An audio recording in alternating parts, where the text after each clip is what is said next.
Hello, this is Chek. Today I thought I would share a very powerful exercise for both rehabilitation and high performance conditioning.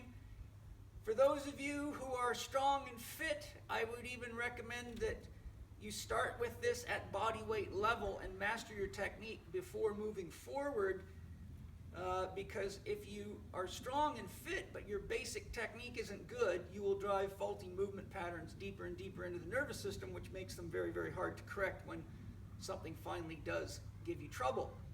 I developed this exercise years and years ago to help people have better agility, but also to help people protect themselves from groin injuries, such as football players, soccer players, rugby players, tennis players. The sports where there's a lot of change of direction are often the ones that basketball players get groin injuries a fair bit. So this helps develop your muscles all the way around the hip joint. Now the first thing I'm going to do is show you, we're going to do a multi-directional lunge, which we're going to stand like you're standing in the middle of the circle. If you have a cross in the middle like you see in the lines of the pavement here, then we'll just divide each quadrant by 45 degrees. So we'll lunge center, right 45, lateral, back 45, back center. Then we have the back 45, lateral, front 45, front center positions. And that allows us to work right around the circle and develop balance, coordination, improve agility, and work on our orthopedics or our structural alignment. One of the tips I like to give to start with is to learn to do this exercise with a weighted bag on your head. This is a 5-pound diver's weight in a neoprene bag so that the lead shot doesn't touch your skin. This enhances proprioception and lets you know what you're doing with your alignment in space. To start with, we'll put a stick on the back, which I recommend doing just to help position you more effectively, as you'll see. We're going to take a nice deep breath through the belly. Draw the belly button in as you're stepping to activate the core. Now that should happen on its own, but due to all the inflammation in people's guts from bad diet and eating things that they have intolerances to and many other things, it doesn't normally happen. So it's a good idea to watch in a mirror, and there's nothing wrong with activating it just to train the system to do what it should be doing anyhow. So we're going to step in with a breath. Take a nice deep lunge so that when you get to the bottom of the lunge, your shin does not pass vertical. So if I do it sideways when I step in, I want a big enough step into the lunge that my shin does not pass vertical. If you short step the lunge, then your knee will go past vertical. The more angle you have at the knee, the more compression you get on the patella, so it forces the patella down with more force into the femoral groove. And that's not bad for a conditioned athlete and somebody who's taken good care of themselves and has built themselves up. But I've seen many injuries to the patella tendon and to the patella cartilage happen, particularly when people are doing high-speed lunge movements or loaded lunge movements, when their body is not adequately prepared for it. And it leads to a lot of chronic problems with those types of connective tissue and cartilage injuries. So we can avoid that by developing ourselves till we're in good shape. Then you can play with the lunge spacing as your body will allow you, your conditioning will allow. So what we're going to do here is we're just going to look at each position and some key features. Then I'll talk about some unique characteristics about how to apply that multi-directional lunge to get the best results. So first, we're going to do the standard lunge straight forward using our beanbag to keep us from leaning forward and having bad posture. So typically when you're lunging in, you want your torso to be upright. A plumb line hanging from the end of the stick should fall roughly 50% of the distance between the back foot and the front foot. So those are some important cues for developmental training and getting the body so it has a good reference point to work from. Reference point meaning if you train the body with good orthopedics, then it always operates from that center. But if a person learns with forward head posture, rounded back, over lunging, then their brain always thinks that that's where they should be because that becomes their position of strength. If your position of strength is a good, dynamic, but orthopedic position, then you have far less likelihood of hurting yourself. So we have our front lunge. Now the trick here is keep your shoulders, and this is one of the reasons we use the stick, facing forward.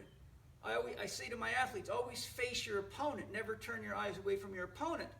So you're going to step 45 degrees, and then as you drop in, you're going to let the back foot turn, but notice I'm keeping the stick square to the front. People will typically step 45 degrees like that, which is really a front lunge, just moving it in a different direction. And that implies that they have, shall we say, not very well developed motor skills. Their brain doesn't want to take on a more complex task, so it seeks the path of least resistance. Next, when we step into the lateral lunge, we want to drop down only as far as we're comfortable. Don't lock the trailing leg, especially if you're training someone in combative sports where there's tackling going on, because if you get in the habit of stepping laterally with your knee locked and someone jumps on your leg, it'll tear your knee ligaments out. But if the knee's unlocked, it'll let go for you, and you don't need the knee locked. So you're going to sink down. Again, keep your head bag on, up and out. So we're going to breathe, activate, step back. It helps to turn and look. Step back 45 degrees. Keep the stick facing the front, up, out. Back center, up, out. Now, we're going to go back 45. Let the foot turn as necessary to allow the body not to be torqued. And then up, lateral. Keep the knee slightly unlocked. Good form. Up, inhale, step 45. Shoulders square to the front, back, and then front lunge. That would be one cycle. Now, a couple of quick tips for you. When you're doing the exercise, it's good to warm up by starting with the positions that are the easiest first, which is going to be the front position for most people, front and back.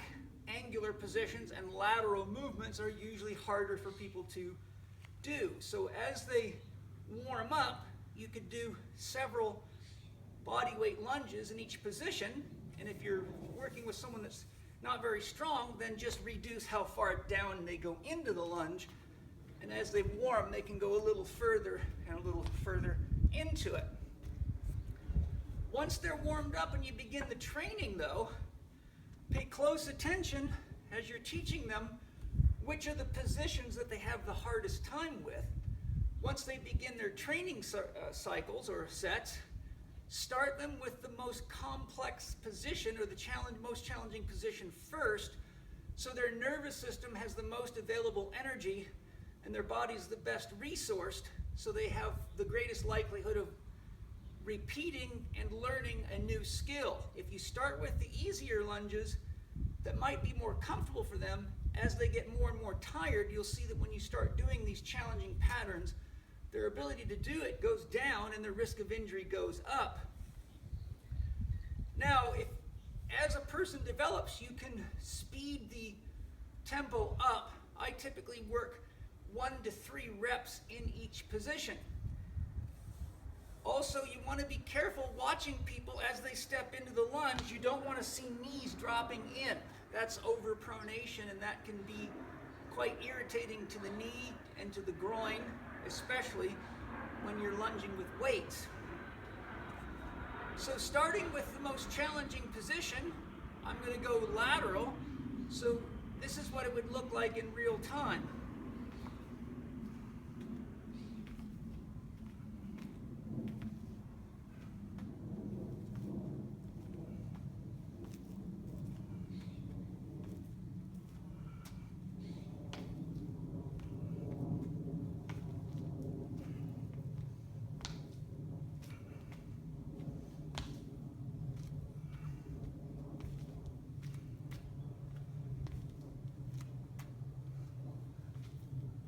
Could have done the backward lunge first, but my brain just went right to that forward lunge. That's okay.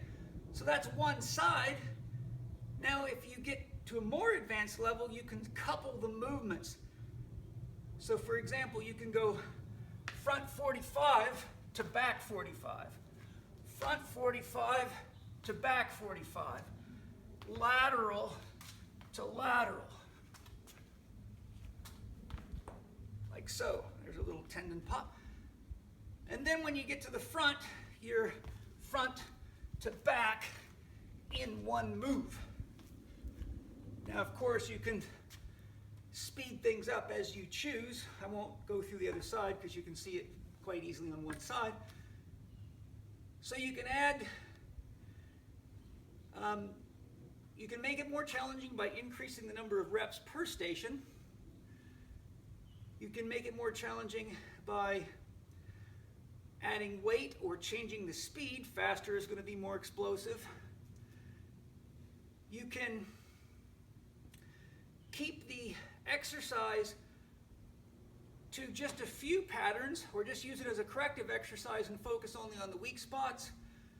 But your goal is to get someone to be able to do at least, in my opinion, 3 good reps in each position with good form at just body weight before progressing them for 3 sets with about 60 to 90 seconds rest after each set. So left leg, right leg rest, 60 to 90 seconds.